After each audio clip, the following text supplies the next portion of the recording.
Easy. Angie, what's the one moment that stands out from Mark this year?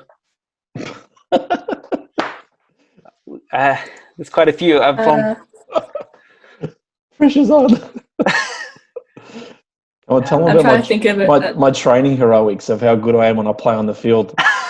And every time I get a bib.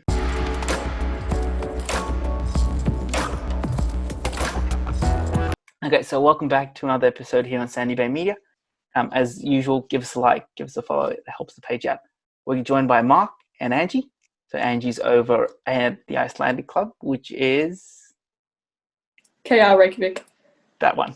And Mark's the head coach at Calder United. So Angie played for Calder last year before heading overseas, and Mark is the Calder United coach. We're going to be discussing what makes a good player-coach relationship. That's the topic of the discussion tonight. Mark, do you want to kick us off?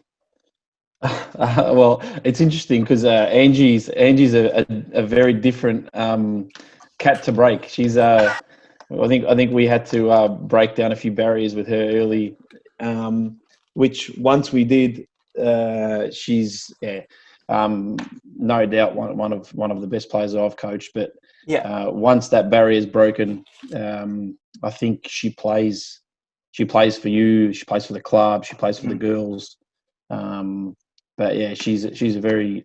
I think she plays with a lot of heart, which shows in the way she applies herself all the time. So, completely agree. And you can see, just looking back at the footage over the last couple of years, you see that. Yeah, and that's something that she was able to build a relationship, not just with myself, but with Ian, with the whole group, the whole club, and. Let's be fair, Andrew, it was probably tough for the first 6 weeks to break, and then once you did, you were like you've been there forever. So I still remember that first conversation we had having a coffee. I don't know where it was, somewhere in Reservoir.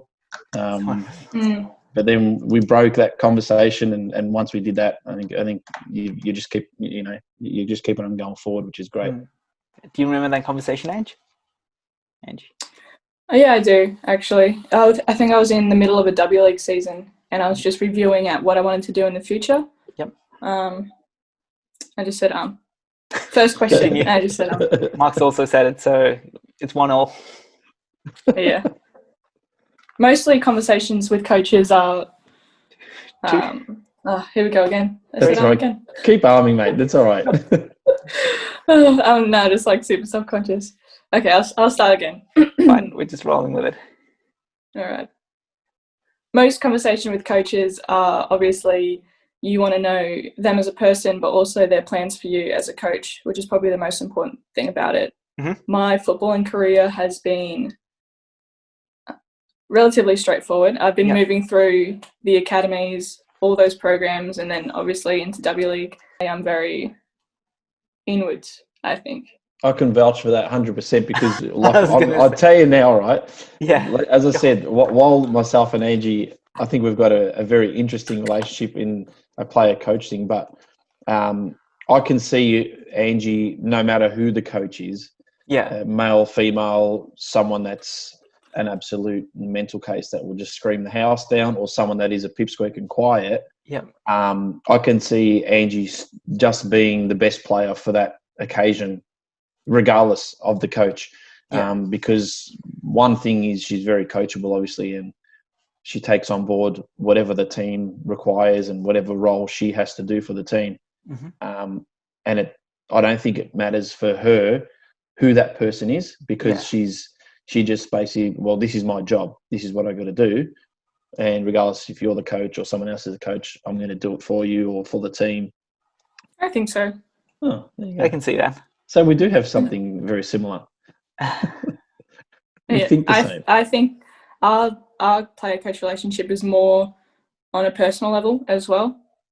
And that was very different for me. I wasn't used to having a coach like Mark, who is like a very likable guy, very personable, checks in on you. Obviously in the academy systems, it's more so development, producing like local talent, young talent, and it's difficult to have that personable relationship when you have to cut 5 people at the end of each year and then bring in new people, and there's always like a turnover.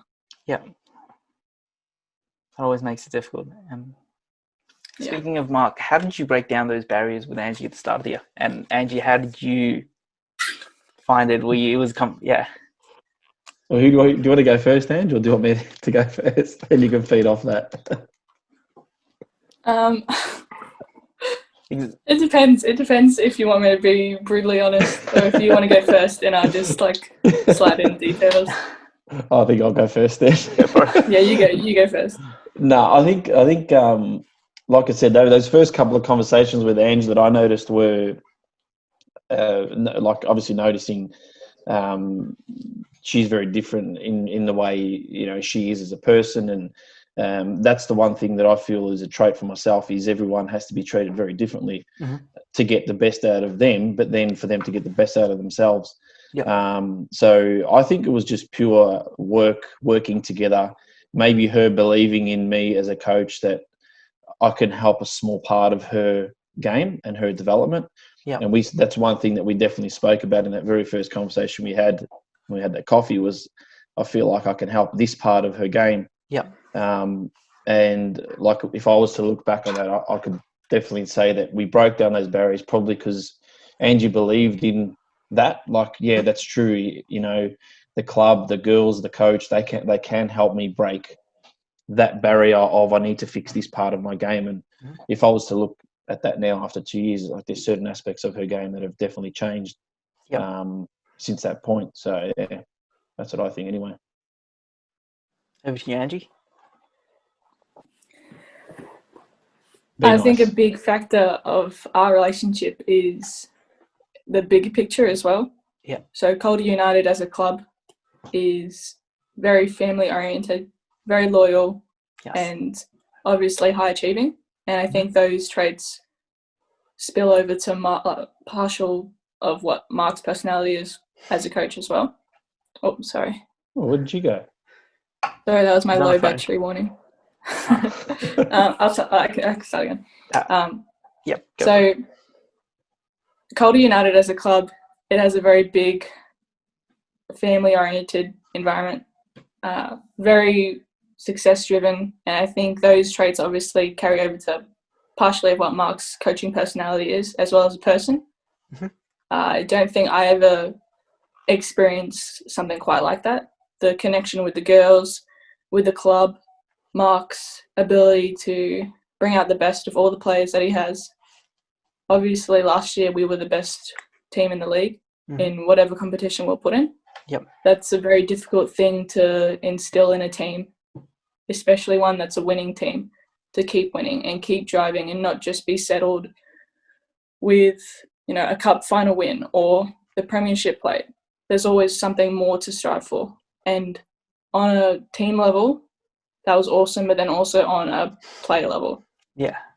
Me personally, I used to be pretty shut down on having to have a personal connection. I was more so just keep it professional. And obviously there's still a part of that inside of me. I'm a very professional player when I'm in a coaching environment or in any kind of football environment where I'm portraying myself or representing myself as a player and a person. So Calder is a very different club. The fact that everyone knows each other, you walk in, people are saying hello to you, telling you how great you played on the weekend, or if you need any help, they're there for you. That was a very big change for me, and I didn't really see that coming when I first entered the club, but I think that's also what's bringing me back. It's just that I think you summed it up in those first sentence. It's a family-orientated, focused club, and then everything works around that. Cool. Thank you guys for sharing that. We're just going to finish off with some fun questions to finish the night off. Easy. Angie, what's the one moment that stands out from Mark this year? There's quite a few. Pressure's on. I'll tell them about my training heroics of how good I am when I play on the field. And every time I get a bib and I'm on that person's team, everyone just reacts and they get so upset because they know I'm the weakest link in the team. Is that true, Ange? Yeah, you start saying you're playing a player down. That's not nice. You were a goalkeeper back in the day, weren't you, Mark? Yeah, but every goalkeeper at training used to think they were the best number 9 in the world. So I still used to try and do that with the girls, and I wasn't very good. Fair enough. There you go. I answered that for you, Ange. And still I'm has trying to think. I'm sorry. Do you remember the time where what's the name got injured before a game or was it training? Who was running, and then Mark called her out, and she ended up twisting her ankle. That was Raquel. That was at the start of this season. Yeah, I don't think I was there, but I heard all about it. So did I. Even I've heard about it. So that was a pretty embarrassing moment, and she still reminds me of that now, Raquel. Honestly, I'd be on your side. I think that's Raquel's fault. Honestly, exactly. Knowing Raquel. But see how interesting that is. She would have heard about that within probably 2 or 3 hours of that situation happening, and that probably explains the type of the group of girls that we got there. Is they're so close, and it allows the girls to then focus. Don't have to worry about friendships, relationships, and all that type of stuff. They can just focus on their football and their progression and how to get better. So. Okay, well, we'll now send the question over to you, Mark. But because you answered Angie's question, I'm going to let Angie answer your question. So, Angie, is there a moment that stood out for Mark this year? About yourself? Sorry, no. It's the other way around, isn't it? Yeah. So, Angie, is there a moment that stood out from yourself that Mark would say that stood out for you? For him? That's good, That's good. That was really good. We got there. Well, I think that Mark would think that I would think that the moment that stands out for me would be the premiership win. Yep. There's a few, actually. The premiership win, the grand final win, and I think it was a game where I scored an absolute cracker of a goal. It's probably the best goal I've ever scored in my life. Yeah. And I thought I was going to have... Huh? Was it the Alamein one or the South Melbourne one? The Alamein one. Either.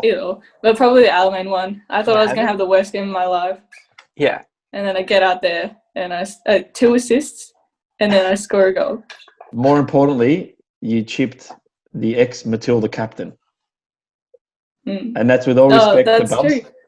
That's all respect to Bubs. She's a fine goalkeeper, but she just got caught out by an absolute cracking shot by Angie. I think I remember that. I think I've seen it somewhere.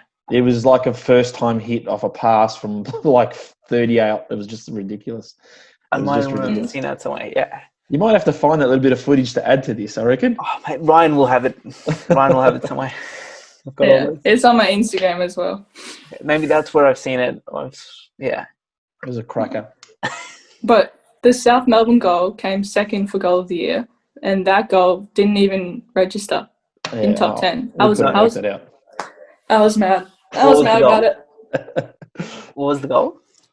The South Melbourne goal. Yeah, the South one you scored was a pretty good goal too. Yeah, it was like within the first 30 seconds. Yeah. Some player thinks she's safe, has the ball, and like tries to turn with her back against me. Yeah. And that's something you don't really want to do. And I just like sprinted up behind her, took the ball off her, saw the keeper off her line, banged it from like, I'm not sure, just over halfway, and it chips the goalkeeper within the first like minute. That was nice, but I think the Alamein one was better because you literally hit it off first time, a pass that came out at you, didn't you? It was literally a first time hit. And well, we might let our viewers decide which one they preferred. That's a great idea. Actually, I think that's a good idea. It's up to the viewers. I'll try and find the footage, but if not, you've heard it. Put in the comments which goal you prefer. Mine's Alamein. I think that's like typical Calder, coming out strong and scoring in the first minute or the first like 5 minutes. You score a really good goal. That's typical Calder, like Alex or Zim, or even like Polly. Sometimes like that's like the tradition. Calder goes out and comes out swinging. Scrapping on the first minute. I thank you for joining me. You're gonna have to cut it short, but always a pleasure having you on, Angie. Mark, well, I like to say the same thing, but here we are. But no, All always a good. pleasure having you, Mark. Thanks a lot. All the best, and I'll talk to you soon. No worries, mate.